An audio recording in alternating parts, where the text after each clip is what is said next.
and gents, Romie Reviews here. Please like, comment, subscribe. This is Love and Hip Hop Hollywood Season 5, Episode 11, Bad Grandmas. Now, this is going to be a condensed review because I don't know. At the core of me, reality shows were never my thing because I thought that it was stupid how people reacted, and then I stopped taking them too seriously. And sometimes I start to take them seriously like how I used to. And for this show, it's starting to happen because now I'm getting really perturbed at this foolery that I'm watching. So we're going to start this off where it actually began. And it began with Bridget being pissed at Brooke. So she comes in the house and she's pissed because she tried to talk to Tara Marie, but that didn't work out too well. So now she's trying to tell Brooke, hey, Brooke, and also LaBrittany, I'm not blaming this on you directly, LaBrittany, but Brooke, you came in, stole the show, and you made it about you. You told LaBrittany, put me on the spot as far as adding LaBrittany as my opening act, which is fine because I could talk to her and make that happen. I don't have an issue with that. It's just that you took away my choice and you made it about you. So then now we have Tiara who got grilled. Well, actually, it was weird because Brooke was kind of on the back burner. It was pissing me off because I'm looking at Nikki Baby like, so Nikki Baby, why aren't you also upset at Brooke? Brooke was the one who orchestrated, not the Tiara part, obviously not, but just orchestrate this initial foolery. Yes. Did Bridget have the best of the best promotion team? No. Clearly not. Clearly not. The professionalism wasn't there. But Bridget said that, they're in the UK. As far as that whole discretion thing, that's thrown out of the book. No, I'm sure on the main platforms you can still do that. But anything remotely smaller, I'm sure it's like, oh, if we're going to interview you, we're going to ask whatever we want to ask, how we want to ask. And that's just that. So Bridget is pissed because she's just like, now she's arguing with Nikki Baby, and I'm thinking, like, again, Nikki Baby, you're worried and upset at the wrong person. So then she starts to cry, and that's when everyone kind of backs off because, like, okay, because she said, I brought you out here because I wanted you to experience with this with me, support me, instead of it turning it into your own show. Moniece is saying, all right, so what actually happened? Like, what's the problem? Because that's when part 2 came out about how, yeah, the guys were saying that K. Michelle was involved because K. Michelle was reaching out to Akbar and they're having conversations through social media. And that's when Tiara comes down because production said, look, you have to go down. you have to go down. We have everything set up. Everyone's in makeup. We just have to go for it. So that's when we see K. Michelle. She was on her Instagram live, and Akbar hit her up and she commented. And so then Tiara's pissed because she just feels like, wait a minute, so this is even worse because now I'm trying to look at you, Moniece. I'm thinking, wait, what? So now Tiara's upset at Moniece because of what K. Michelle did? See, this is the dumb foolery that I'm talking about. Nikki Baby's partially co-signing. I'm thinking, no. Tiara said, I wasn't upset about them asking about the sex tape because that's the biggest thing going on right now. No problem. My whole thing is them asking about it and then making a big mockery. Like, it was a clear slap in the face. And so, Moniece, I know that you're friends with K. Michelle. So did she tell you that she was going to meet with Akbar and da-da-da? Or did you just find out? And that's when Moniece was trying to explain it. But Moniece was caught off guard. And clearly, K. Michelle told her. Moniece is initially just trying to, not put 20 on 10 because she's not on that right now. And also upset because everyone else was upset at the wrong people.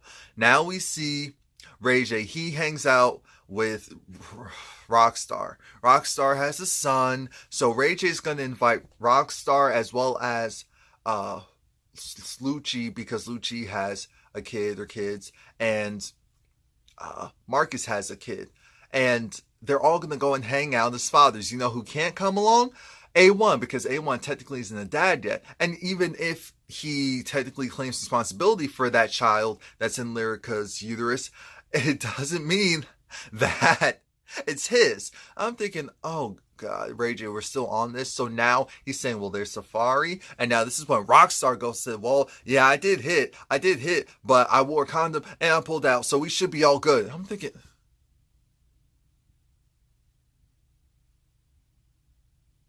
when did it become acceptable for men to act like this?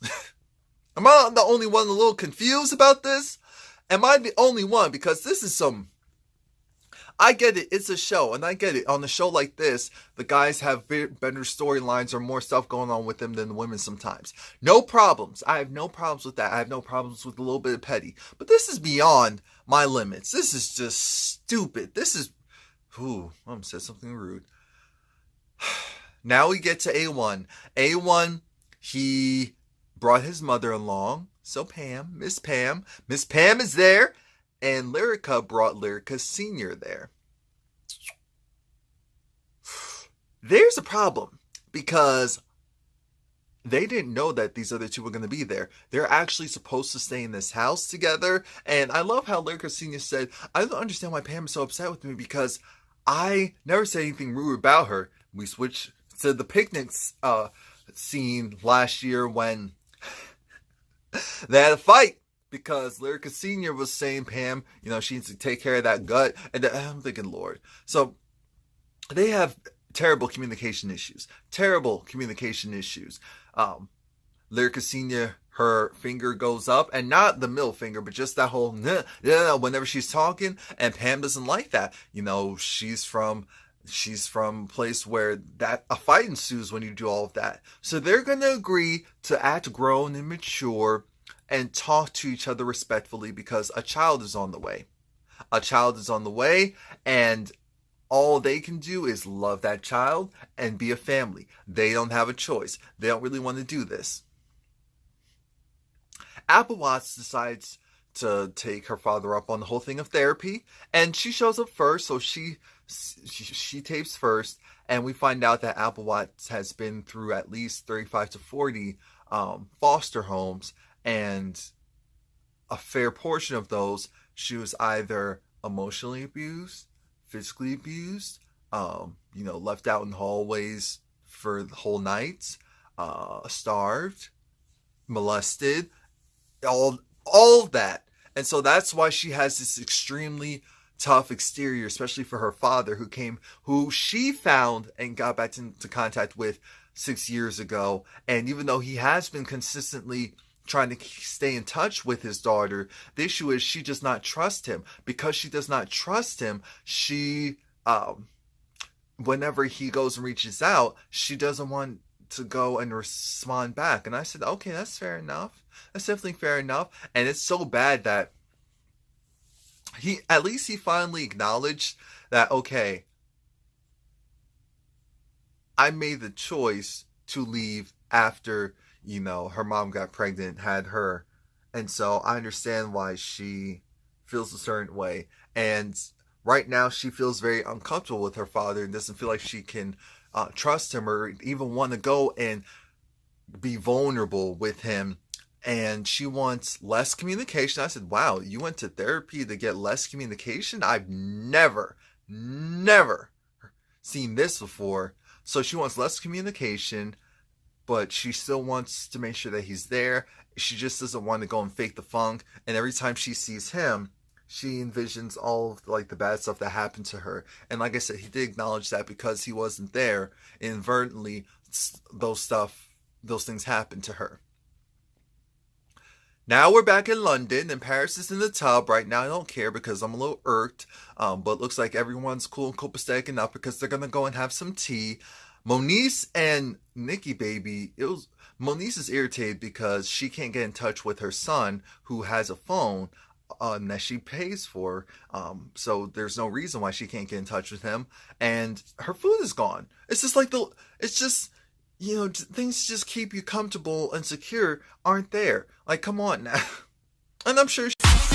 Remember to like this video, leave a comment, and subscribe and come back. She's not too comfortable with her friend going at her like that. Then we get Ray J. He goes go-karting with some of the guys. They don't know that Rockstar's coming yet. Before Rockstar arrives, Ray J has this whole thing of, first of all, A1 needs to worry about the fact that his baby may or may not be his. A1 needs to worry about the fact that he went and tried to step to me. And I'm thinking, why would he go and try to step to me? What did I do? Well, I'm thinking, I'm just keeping it real. how are you just keeping it real? How are you just keeping it real? You can be very rude and very disrespectful. Now, somehow, this parlays into. Hold on. Marcus looks irritated because Brooke keeps texting him all this drama. He doesn't divulge the details about the drama, but long story short, so Lucci was like, "Oh yeah, I'm messing around with someone who's in London as well," and he basically says, "Yeah, it's Nikki Baby," and we're gonna talk about that. But Rockstar comes along, and Rockstar, he paints this whole narrative of how it was like, Lucci, you were there when all the shenanigans was happening, and I got into that fight with A1 or that skirmish, whatever you want to call it. Rockstar talks about how he went and hit it with Lyrica. Lucci was like, yeah, I hit it with Nikki. Look at the thing. And Marcus is over it. Marcus, and I respect it so much, I would have been the Marcus in that situation and said, hey, I am leaving, because they were ragging on A1, and Marcus said, I'm actually friends with A1 in real life. So I'm not going to stand here and just be cool with y'all saying that stuff. I'm not going to go and just fight his own battles, because I don't know what the truth is. But I'm just going to go and do my part and not be a part of these shenanigans. Now, they make their way to tea. They have the place settings. It was nice. It was cute. It was whatever you want to call it. But then things... So now they're going to play Never Have I Ever. And apparently Bridget sucks toes. I said, okay. Not Bridget, Brooke. Brooke sucks toes. I said, oh, okay. Never. And that's when Brooke replies back and says, never has she ever slept with Solo Lucci. And everyone pretty much had their hands up as if that wasn't the case, even though Brooke knows from Solo Lucci that that's supposedly not the case. So then Nikki Baby gets really defensive, and she's just like, look, I'm not here. Nikki Baby's like, look, I'm sexual, talk about sex, look at my body, whatever. So I will let you know if, yeah, me and this person mess around. I'm not the type of person that would go and act like that wasn't the case, but that wasn't the case, but I didn't go and do it with him. And I'm thinking, okay, so did y'all mess around at all? Because he didn't have to smash. You could have messed around. I mean, actually, the two of you are in a similar age group, so it wouldn't be the worst thing. I mean, and it's entertainment, so we're not really concerned about how the guys look in relation to the women. We just have to accept that as fact. So I'm definitely not going to call Nikki Baby a liar. What I am going to say is there's a discrepancy here. And now Moniece is irritated because Moniece is like, I'm not friends with Nikki Baby like that. But what I can say is this group is very destructive.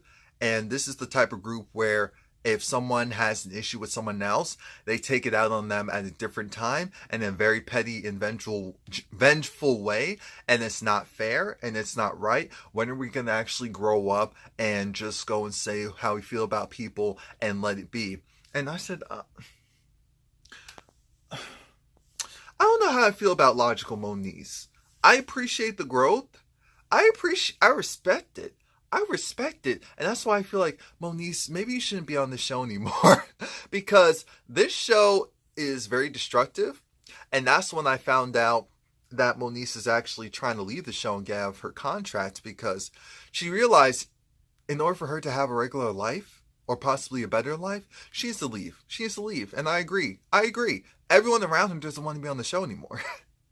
They're purposely not getting into trouble just so that they don't have to film.